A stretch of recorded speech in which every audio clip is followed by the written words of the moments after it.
Everything O.G. It's your boy, Deviant the Digger, aka Mr. Everything O.G. And it's me, B-Double. Word up. And welcome to Everything O.G. And this is a YouTube show basically where we run down some of our favorite records, you know what I'm saying? This is the record digging show, the beat digging show, the crate digging show. You see that hat, you know what I'm saying? You know what I'm talking about? For the fellow diggers out there, you know what I'm saying? We come to you with just some knowledge in the game about records or what have you, you know what I mean? And the first show, you know what I'm saying, we came with, I hope y'all enjoyed that. We did our top 5, remember that? Yep. And our top 5 was basically records that we, you know, Our top 5 records that we top like. 5, yeah, exactly. We ran them down. I think we had some Stevie Wonder in there. I remember we had some James Brown in there. James Brown, you know what I'm saying? Leslie. Yo, I think I might even drop the SOUL in there somewhere. Yeah. You know what I'm saying? And then you had to stun on them with that Mike James Kirkland. Woo, and you started them with that skull snaps though. You know. What? Papa Collins. Check it out. This episode though, we're gonna take it back a little bit. We're gonna pay homage though. You know what I'm saying? To the foundation, because you know the foundation is basically when it comes to hip hop. You know what I'm saying? Is the breakbeat. The breakbeat. That's the foundation of hip hop. Back in the days, you know, when hip hop was getting started back in New York, you know what I'm saying? A lot of DJs would come outside, you know, and rock the block parties, you know what I'm saying? With like, you know, the 2 turntables, get the big speakers, you know what I mean? You know what I'm saying? To the little, you know, power outlets, you know what I'm saying? Outside, you know what I mean? Just rock the party. And they would have the 2 turntables, you know what I'm saying? And rock the breakbeats back and forth, you know what I'm saying? And, you know, the MCs would come out, do their little routine. You know? And, you know, after that foundation was laid, out of nowhere, a few years later after those years, you know what I'm saying? Out of nowhere, this compilation records started coming out. And it became like a series out of nowhere. And it had a lot of breaks that people were used to hearing in the parties back in those days, and a lot of newer breaks besides those. And that series was called Ultimate Breaks and Beats. You know what I mean? And the one I'm holding up, I believe, was the first Ultimate Breaks and Beats edition. And this is volume 18. And, shout out to Breakbeat Lenny and Breakbeat Lou. You know what I'm saying? Yes, sir. Those are the 2 cats that pretty much pioneered the series. Rest in peace, Breakbeat Lenny. When I first got into producing, there was a record store in Atlanta, I believe it was called Earwax. And that was my first, you know, I bought all of them back then. That was my first foray in learning the breaks because it was like you didn't know titles, and that introduced you. Because you know they didn't have the name of the titles. They had the name of the titles of the songs on it, but not the artists.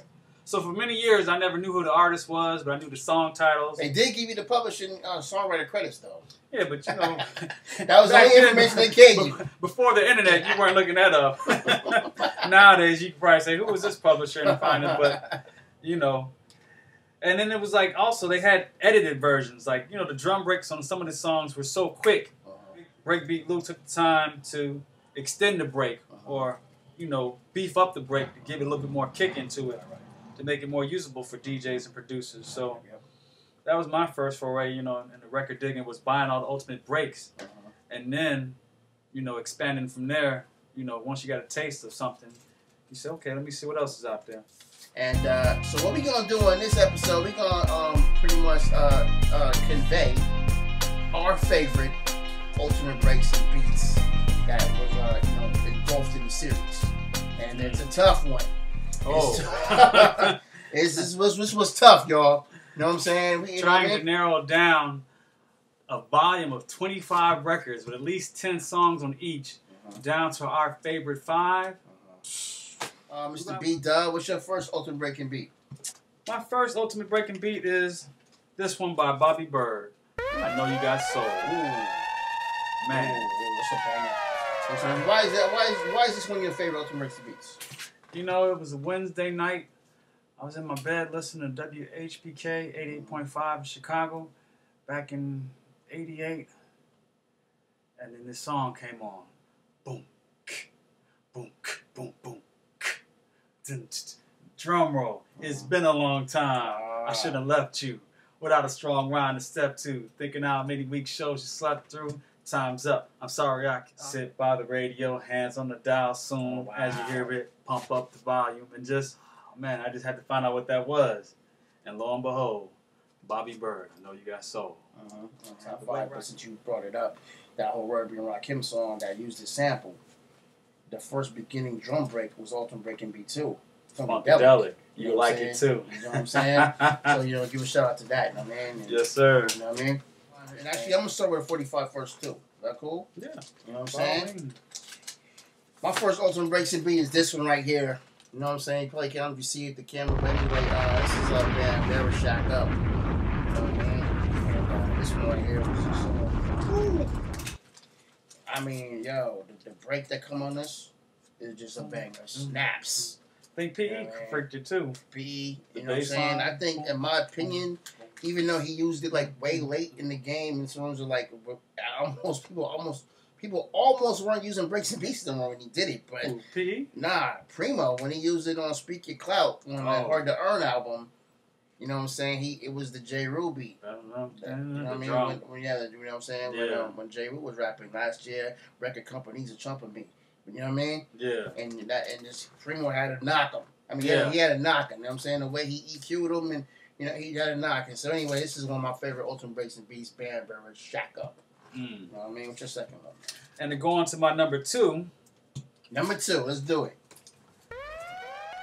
Blind Alley by The Emotions. And shout out if you have both sleeves. Both labels. Stunning. This break was famous, man. I think Marley freaked it first for Big Daddy Kane. Ain't no half stepping. But I would say the most creative use I've heard of it, since then, was Das Effects. Just Some Men? Just Some Men. Nah, they use it just as a drum break. And opposed to the whole loop. Shout out to Tribe Called Quest for Scenario. They freaked it on there too. Oh. You talking about the remix? Yeah, the remix. They freaked it. I mean, to isolate those drums, that's not no easy feat. The original was a Jimi Hendrix drum break. Yeah, the original was Jimi Hendrix. So. No, that's a good second pick. Let me go my next pick, sir. You know what I'm saying? It's a tough one, but I had to come with one of my favorite bands of all time and one of my favorite ultimate breaks and beats of all time. Funkadelic, good old music. You know what I'm saying? You see that? And yo, man, what can I say about this record right here? Good old music, man. This break, man, it's crazy. The JBs. Yes, Dombrowski. But my favorite, I love the way they used it, but my favorite use of this, man, back in my, growing up hip hop, was DOC, The Doc and the Doctor. You know what I'm saying? The way Dre used that. Yo, it's the diggy doc, y'all. And then the drums come in. I was like, oh.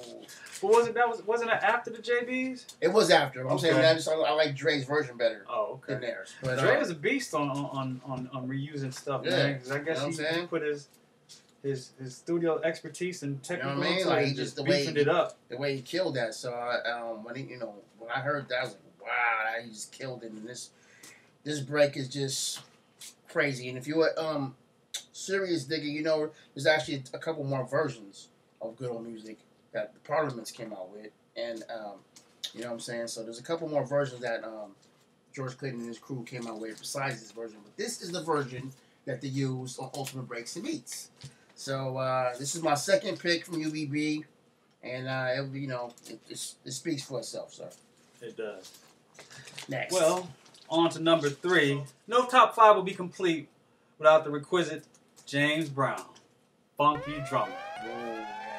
This record, this breakbeat, was in so many rap songs in the 80s. It's like there weren't no other drum beats to use but this. It's even hard. I would say Public Enemy might have been the best. I mean, but so many people used it, A bunch of people use, what I'm saying, Funky Drummer. Yeah. And it's just a classic drum break. Classic. Clyde Stubblefield went in when he was playing them drums, you know what I mean? 1, 2, 3, 4. Okay, moving right along. Speaking of James Brown, my next Ultimate Breaks and Beat, and it's so tough to whittle, like you say, to whittle these down, man. But, woo! Glenn Collins Inc. This Ultimate Breaks and Beat right here, man. I mean, woo! It takes two to make. You know what I'm saying? I mean, like, when Rod Bass and DJ Easy Rock used that, they made a monumental hit. They made a monumental hit record. You know what I'm saying? Honorable mention, since you said right about now, That Loop is an ultimate racing beat too. Space Dust. But anyway, but yeah, when they use that, I mean, they're not the only people that use it, but they use it obviously the most famous. Yeah. And you know that little yell with the yeah, you know what I'm saying? Ooh. That comes in the middle of the break. They, you know, it just made the song, and they made something. They made a dude that wasn't really that good at rapping into a star. Shout out Teddy Riley for producing that. Teddy Riley didn't produce that. What? It Takes Two? Nah, he didn't do that. Yeah, who did it? Nah, Rod Bass did that. I mean, Easy Rock did that. No, that's Teddy Riley. Nah, Teddy Riley did the show. He did It Takes Two too. Check the credits. We gotta see about that. Yeah. Okay, all right. I'm almost 100% positive that's Teddy Riley. If Teddy Riley did that, wow, man, that's Teddy. You the man. You know another one he did that I found out by Masters of Ceremony. I didn't know that. Yeah. I didn't know that. I know he did back in those days. He did the show, which is the most famous. He did Whop It, which was not Beef Fats. Yeah, that was. I like that. I didn't like Whop It. Whop It. and yeah, he did. I think he did like a couple more rap songs, a couple more D-rap songs. Yeah, he did. How You Like Me Now? Yeah, How You Like Me Now, Wild Wild West. He did those joints. Yeah. You know what I'm saying? But I don't remember him doing It Takes Two. But if he did, yeah. Shout out to Teddy Riley because you made a monumental like song that lasts forever. Man. Like there's certain like rap songs from the 80s that just last forever. You know what I'm saying? Like, and that's one of them. Yeah. I mean, it just happens that way. Sometimes you have a hit record and it goes forever. Yeah. And that's one of the top records that goes forever, and that wouldn't have been possible if it wasn't for Ultimate Breaks and Beats. And rest in peace to DJ Easy Rock. Yes, sir. Next up. Next down the line for me is this right here. That's the ones that, you know what I'm saying, theme from the planets. You know what I'm saying? Theme from the planets that break, man, is crazy. And what's crazy about it is that you have to get the full effect of the break, and clever enough of Lenny and Lou to notice that you got to kind of speed it up a little bit, kind of put on 45 to get the full effect of the break because it's kind of slow the way the drummer's playing in the studio. Yeah. And, man, once you speed it up, woo! This break right here, boy, is a killer, man. It's like one of them 16 notes that's just killer. You know what I mean? You know what I mean? It's one of them crazy 16 note breaks, man, and it's killer. And this right here has just been used so many times in hip hop back in the days. I mean, it's just too many people to mention that use this break from back in the days. And just Dexter Wansdale, Life on Mars is the name of the album, and the breaks are a theme from the planets. And I'm just telling you, it's a must have. Yeah. Must have, and just first of all, the album's a must have. Yeah. Even if you know what I'm saying, just for the music alone, but just for that break, if you collect breaks, must have. Next, sir. Number 4. This one, Impeach the President. The staple, the foundation. Marley owns this. The bridge.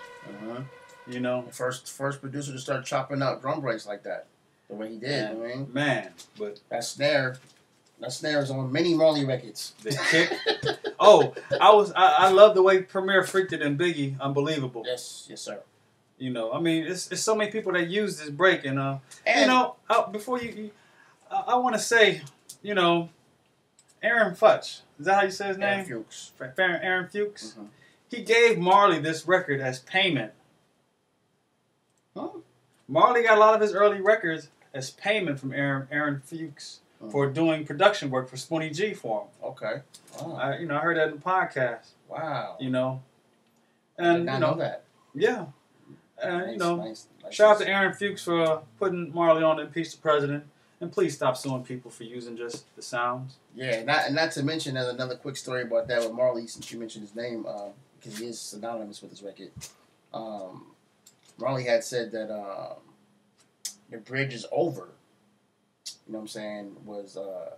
I believe was that snare too sped up a little bit, and at the time, no one really knew where. You know what I'm saying, that Marley was chopping up that snare at the time. Yeah. And he had a bunch of back then, you know, they didn't have like the they didn't have like Pro Tools. Yeah. You know what I'm saying? So yeah, they had studio reels. You know what I mean? So he said that basically he had a lot of his drums on one reel.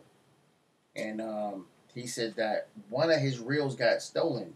Either stolen. He left in the studio. Yeah, he left in the studio. And when he came back, it was gone. It was gone. And he said that it was the BDP crew members, man. You know what I mean? That stole the reel. He hears his kicks and snares on their album, the BDP's Criminal Minded album. That was little back history, little hip hop history backstory. This is allegedly. This allegedly. Is from, from Marley's mouth. From what we read and heard throughout the years. So I was going to grab Magic Disco Machine Scratching. Because that one, I keep forgetting that one right there. Which is the Marley told me to my face when I met him that is the end of that song is the bridge siren backwards. Get the fuck out of here.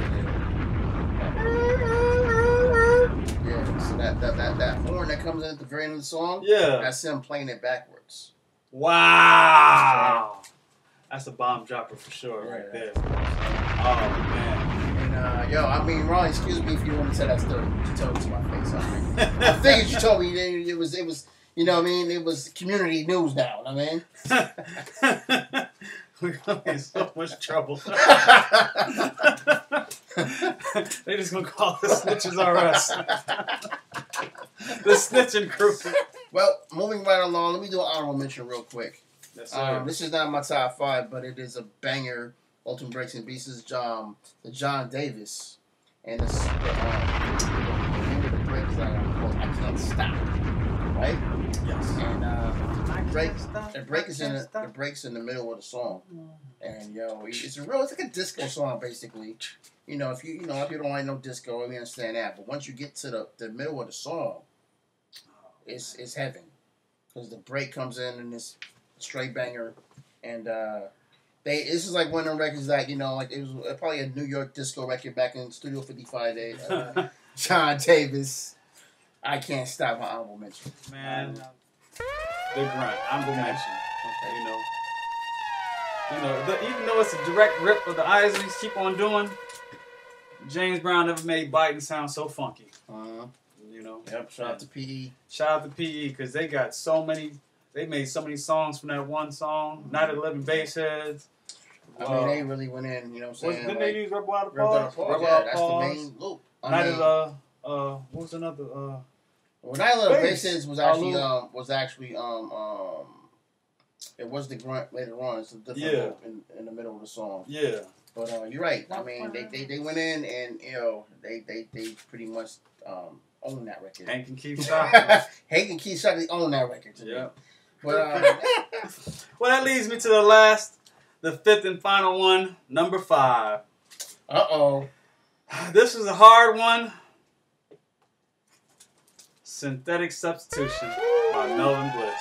Considered by many beat diggers as the greatest breakbeat of all time. I almost want to say it's the most prophetic, greatest song of all time because the stuff he was singing about is still relevant today. Wow. People hustling backwards. Chasing that stuff that glitters and it ain't gold. His vocals are haunting. I think the first time I heard this record, it was party people in the place to be. Just for you, it's the ultra magnetic MC. Say what? Peter Piper wrote hell with childish rhymes. Son. Ultra magnetic. When that drum break comes on, boom, boom, oh man, just stop it. I think I heard on a podcast recently, whenever that song came on, tuck your chains. Because in the Latin quarters, they was wilding. I would think it was this song and then Go Stetzer. Okay. Which Go Stetzer 1 is my favorite hip hop song of all time. Wow. Go Stetzer 1. Well, Daddy O, shout out to Stetzer Sonic. But it's crazy that you picked that though, because just before you go on, this is rumored to be Pretty Purdy on the drums. Yeah. I think that's not even a rumor. I think it's been that's confirmed. Yeah, he did the drum. Okay. Which Well, he's a legendary drummer. Yeah. You know, but my top, that and the Skinny Boys is my top favorite flips of Synthetic Substitution. Okay. The way they dun dun dun dun dun dun dun dun dun dun dun dun. And then shout out to Master Ace because they freaked it too for live. And once again, Dr. Dre, you know what I'm saying?